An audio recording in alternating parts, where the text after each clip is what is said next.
Hello, YouTubers. Greetings. LaLa Washdelo, Dautea, Inde, Nihi, which is Apache, Dilogin, Hawa, Solana, the Haida Nation, I'm a tribal member, full-blooded, from the Apache and the Haida tribes, right here in the United States. And I want to tell you about how we feel about what's going on with Corona, the diseases of the past. It's nothing new to a Native American. It may be something new to you because I haven't seen lockdown in the 50 years that I've been on Earth. And I'll tell you that from 1969, right during the tail end of the Vietnam War, I've never been on lockdown before, but it's nothing new to a Native American. The last time I've been on lockdown was in Indian boarding school. That's right, at Chemawa Indian High School, established 1884, in fact, in Salem, Oregon. That's where I went to school at 14 years old.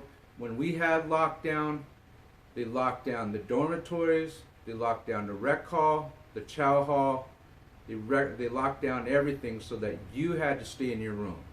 So at Indian boarding school, I understand at least this version of being locked down.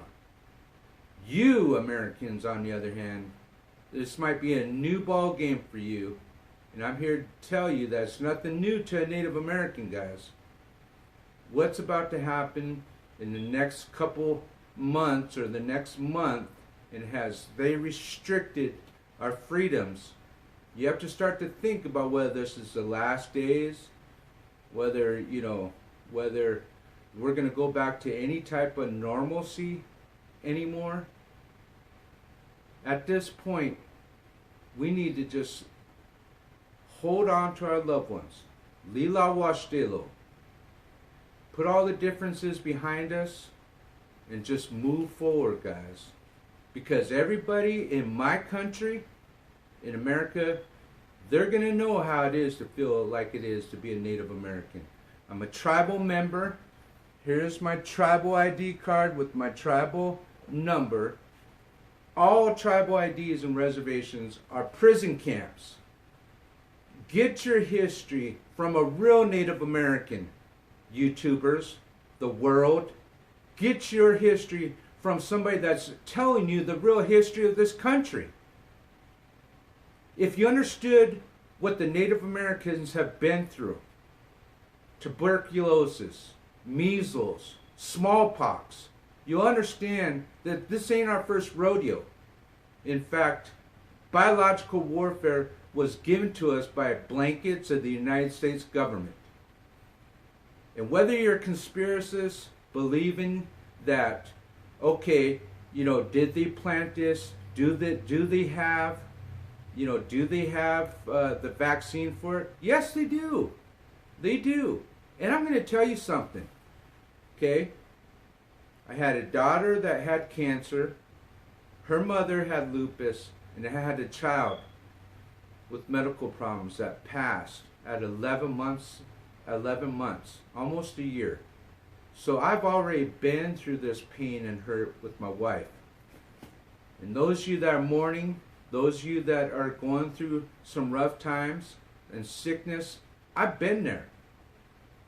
I went and saw a medicine man, a preacher, even a psychiatrist after I had my losses of my daughter, because you're so numb. You're so numb. You don't know how to feel when you lose somebody, especially somebody close. But through the grace of God, through Toughen Up, the Creator, grandfather, I've been able to be sober for 15 years.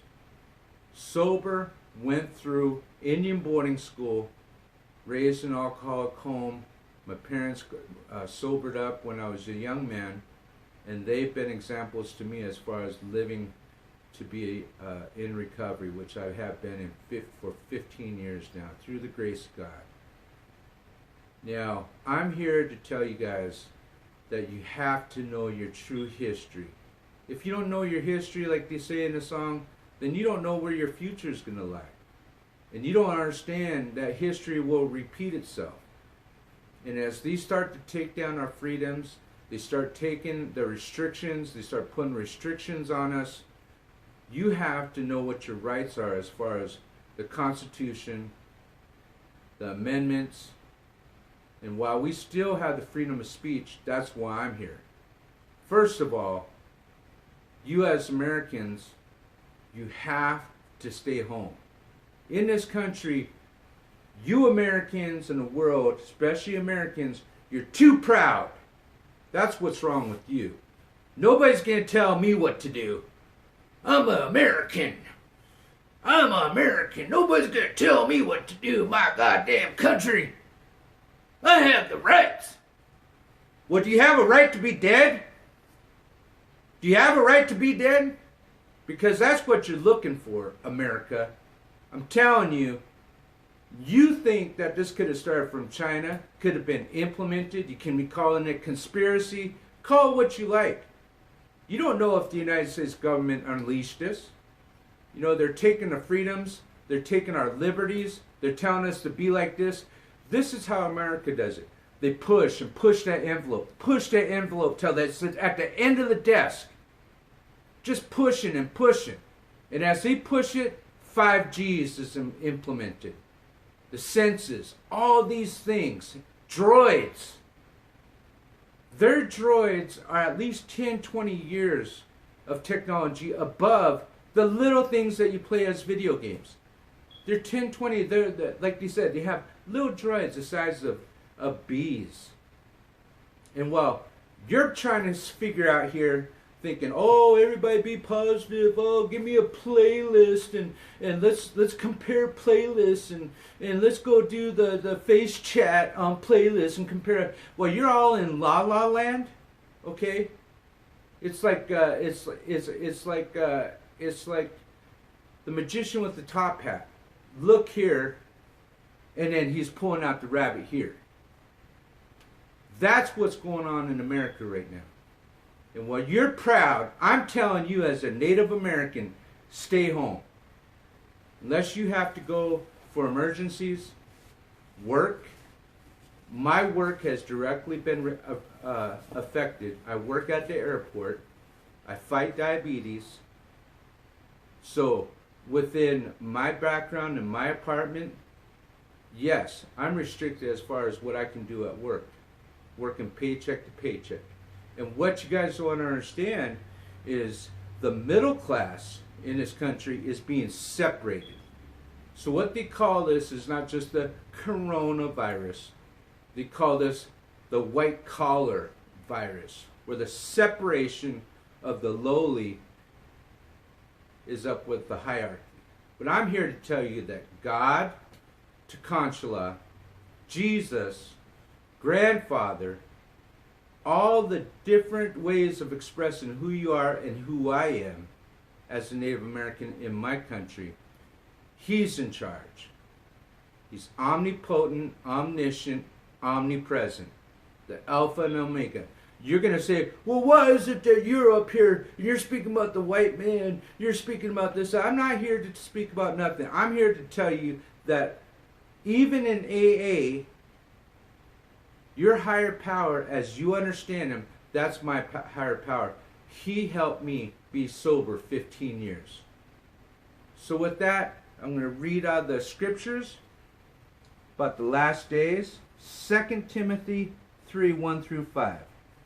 This know also that in the last days perilous times shall come, for men shall be lovers of their own selves, covetousness, boasters, proud, blasphemers, disobedient to parents, unthankful, unholy, without natural affection, truce breakers, false accusers, incontinent, fierce, despisers of those that are good, traitors, heady, high-minded, lovers of pleasures more than lovers of God, having a form of godliness, but denying the power thereof. From such turn away. This is the time to buckle down. You know, when I grew up, I didn't even know I was poor. I didn't even know what spaghetti sauce was. Mom used to use ketchup.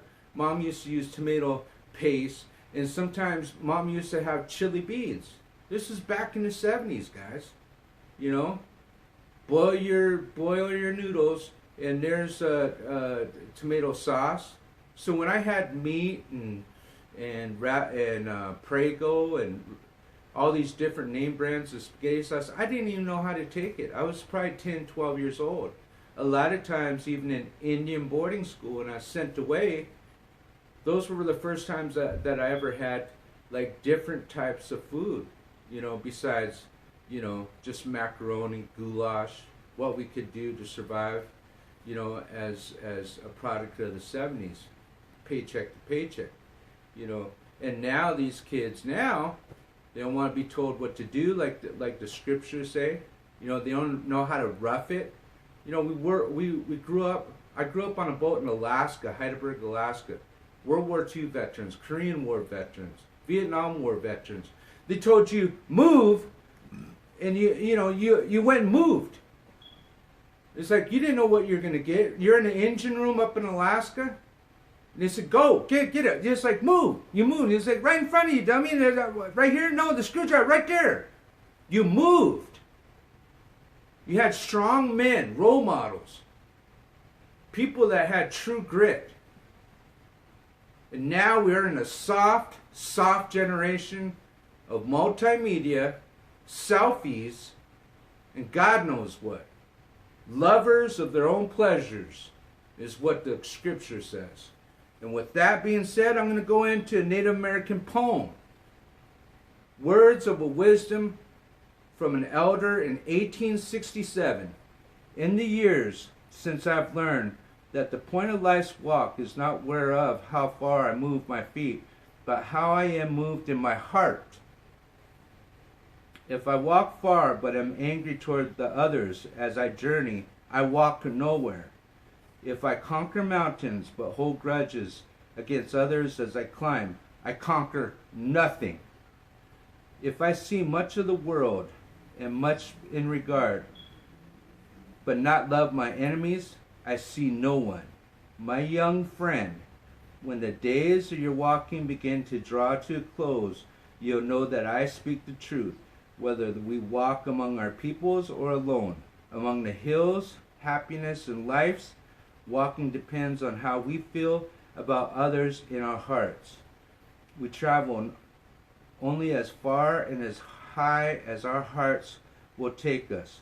When I walked and ran the hills to fight my enemies, the white man, with bow and arrows, spears to protect my wives and children's lodge, and ran from the enemies, the invisible diseases.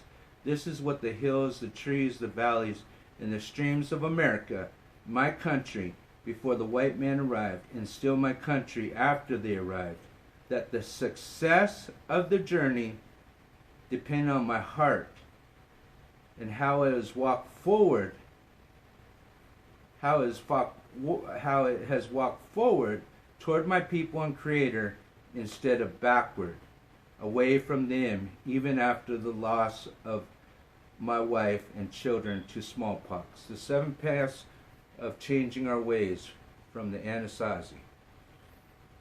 So with that, a native poem and native wisdom from 1867, over 100 years ago, guys. Thee already went through the times that we're going through right now. You got to know your history. It repeats itself. Whether you understand the scriptures, the Bible, whether you understand just on your phone, hold fast. Hold fast. You know, I used to fish and log up in Alaska. And when we were fishing, and the storms, and the wind started to blow, my grandfather used to tell me to hold on to the helm. Aim towards the point. Go right into the whitecaps. Don't be scared, guys. Don't be scared. I've already been through deaths in my life. I'm here to encourage you guys and tell you